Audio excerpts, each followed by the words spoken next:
1960లో డ్రైవర్లు ఇలా టోపీలు పెట్టుకు తిరిగేవారు సార్. 1980లో టోపీలు తీసేశారు. ఇప్పుడు టోపీలు వానర్లకు పెట్టి తిరుగుతున్నారు సార్. వీళ్ళేమన్నా ఐటమ్ గర్ల్స్ సెంటర్ బాల్గా బాడీలు చూపిస్తున్నాం. బాడీ లాంగ్వేజ్ ఎదురా అది కూడా ప్లాన్ చేశాను సార్. టాక్సీ రాములో ఎన్టీఆర్.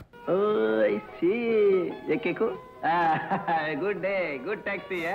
కదంతా దాంట్లో చెప్తా, పద పద. దొంగరాములో ఏఎన్ఆర్. డ్రైవర్ సార్, పిల్లల్ని తీసుకెళ్ళి స్కూల్లో దింపండి. డ్రైవర్ కొత్తవాడు. టాక్సీ డబ్బు ఎవరు ఇస్తారు అనుకున్నావు? నీ బాబు ఇస్తాడు అనుకున్నావా? డ్రైవర్ వి మర్యాదగా మాట్లాడడం నేర్చుకో. చిరంజీవి అని చాలా బాగా చేస్తారా? ఇప్పుడు మానేశాడు సార్. ఏ వాళ్ళ అబ్బాయి చేస్తున్నాడు. మరి నువ్వేం చేస్తావురా? సార్ ఇవన్నీ మిక్స్ చేసి నేను ఫిక్స్ చేస్తాలే కానీ నువ్వు వెళ్ళి ఐస్ ప్యాక్ తీసుకురా. మీ అత్తయ్య గారి విషయంలో ప్రోగ్రెస్ ఏమన్నా ఉందా సార్? బాగా ఉందిరా. రోజు మా మావయ్య తాగొచ్చి మొత్తం చెత్త కొట్టేస్తున్నాడు అనుకో. ఎందుకురా మా వాళ్ళందరినీ వదిలేసి వచ్చానని రోజు కూర్చొని ఏడ్చేది. ఇక్కడ విషయం అది కాదే. బంగారు సింహాసనం వేసి మరి కూర్చోబెట్టారా. బంగారు సింహాసనం. ప్రోగ్రెస్ అంటే ప్రోగ్రెస్. డ్రైవర్గా చేస్తే అత్తయ్య, క్లీనర్గా చేస్తే మామయ్య. ఎందుకు వస్తారు సార్? రారు.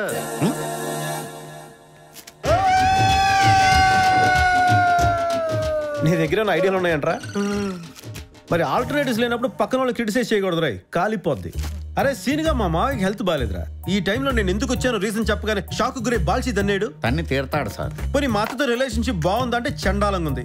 చెప్పగానే ఇంట్లో నుంచి గంటేదు. ఖచ్చితంగా గంటేస్తుంది. మరి నేను సమయం చూసి కదరా చెప్పాల్సింది. టైం చూసే కదా చెప్పాలి. మరి చెప్పాలంటే ఇంట్లో ఉండాలిగా.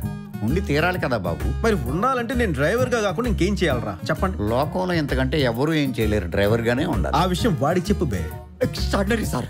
అబ్బా నువ్వు చెప్పేదాన్ని నిజం లేదురా. ఒట్టు సార్. నీ పొగడ్తలో ఫీలింగ్ లేదురా అబ్బాయి. ఎట్లా ఉంటుంది సార్? ఇలాంటప్పుడు భయం ఒక్కటే ఉంటుంది సార్. జీతాలు ఇచ్చేవాడి మీద జోకులేసి ఇలాగే జీవితం తలకిందలైపోద్ది ఎదవా. అర్థమైందా సార్? దెంపండి అదవనే. అరే సీనిగా నేను కత్తిలా అంటుండ్రా. కూరగాయలు తరుగుతా, మెడకాయలు నరుగుతా. నాకు ఎమోషన్స్ ఉండవు, డ్యూటీ తప్ప. ఎందుకో ఈ సిచ్యువేషన్ కి డైలాగ్ సూట్ అవట్లేదు సార్. నీ ఎదవ మొఖానికి ఆ పిల్లి గడ్డం సూట్ అయిందా? మేము చూడట్లా. ఇది కూడా మూసుకో. నేను గుడ్ నైట్ సార్.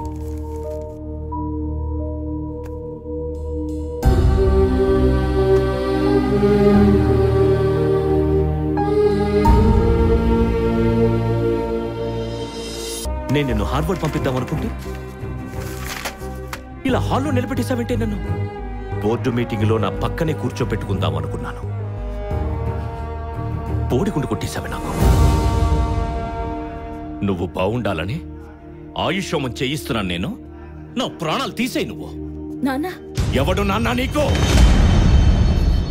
నేను పెళ్లి చేసుకొచ్చినా నువ్వేమి అనవని నమ్మకం నాన్న నాకు. నీకు నిజంగా నమ్మకం ఉంటే